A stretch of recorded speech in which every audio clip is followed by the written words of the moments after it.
உங்களுக்கு இதை விட அசிங்கம் வேற எதுவுமே கிடையாது.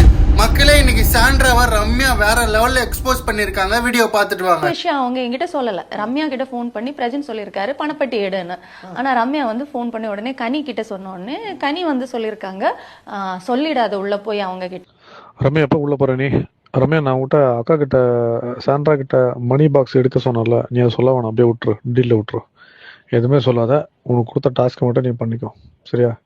நீ எதுவுமே சொல்ல வேண்டாம், அதுக்கு தான் உனக்கு அடித்தேன் சரியா? மணி பாக்ஸ் எடுக்க வேண்டாம், எதுவும் சொல்லாத, அப்படியே விட்டுரு.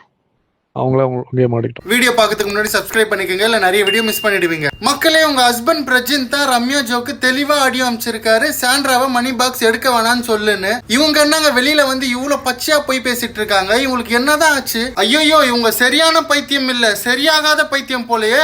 இதெல்லாம் பார்த்துட்டு எப்படா சாண்ட்ராக்கு கமெண்ட் செக்ஷன்ல வந்து முட்டு கொடுக்குறீங்க? ரம்யா ஜோ இன்னைக்கு சாண்ட்ராவை வேற லெவல்ல வச்சு செஞ்சிருக்காங்க. எவ்வளவு நாள் தான் அவங்களும் பொறுத்துட்டு இருப்பாங்க. அவங்க ஸ்டோரியில என்ன போட்டிருக்காங்கன்னா, எப்ப பார்த்தாலும் மத்தவங்களை குறை சொல்ற விட்டு நம்ம ஒழுங்கா இருக்கோமோன்னு பார்த்தா நல்லது. அது மட்டும் இல்ல, அவங்க வீட்டுல தோசை ஊத்துற தவாவே ஓட்டையா, இதுல மத்தவங்க வீட்டுல இருக்க தோசை ஓட்டையா இருக்கான்னு எட்டி பார்ப்பாங்களாம். என்ன கேவலமான ஜென்மம்னு ஸ்டோரி போட்டிருக்காங்க. இன்னும் என்னங்க, நைட்ல போனா தெருவுல நாய் இருக்கு, எனக்கு மட்டும் தான் பேச வாய் இருக்குன்னு எல்லாத்தையும் பேசிட்டு இருந்தா, எனக்கு என்னமோ இந்த பிரஜனும் சாண்ட்ராவும் இதெல்லாம் தெரியாம பண்ற மாதிரியே இல்ல, ஏதோ ஒரு பிளானோட தான் இதெல்லாம் பண்ணிட்டு இருக்காங்கன்னு நினைக்கிறேன். அது எப்படிங்க தப்புன்னு தெரிஞ்சு இவ்வளவு தைரியமா பேசுவாங்க? நீங்க வேணா பாருங்களேன், இன்னும் கொஞ்ச நாள் கழிச்சு பிரஜன் ஒரு பிரஸ் மீட் வச்சு, என் ஒய்ஃபுக்கு ஏதோ மென்டல் ஹெல்த் சரியில்லை, ஸ்ட்ரெஸ் ஏதோ ஆயிடுச்சு, உடல்நிலை சரியில்லை, அவங்க பேசுறது எதையும் பெருசா எடுத்துக்காதீங்க, அவங்க என்ன பண்றாங்கன்னு அவங்களுக்கே தெரியல, அவங்க மூலையில ஏதோ ஒரு மூலையில ஒரு கற்பாம்பூச்சி ஒட்டிட்டு இருக்குன்னு ஏதோ ஒரு கதை சொல்லுவார் பாருங்களேன். இவங்க பிரஜனுக்கு படம் கிடைக்கிறதுக்கு என்னென்னமோ ட்ரை பண்றாங்க போலயே. இன்னும் என்னென்ன நாடகம்லாம் நடத்த போறாங்களோ கடவுளுக்கு தான் வெளிச்சம். ஒரு சீசன்ல மீரா மித்துன் பண்ணாங்களா, வெளியில வந்து என் முகத்தை எல்லாரும் திருடிட்டாங்கன்னு, அந்த மாதிரி தான் சாண்ட்ரா இப்ப பண்ணிட்டு இருக்காங்க.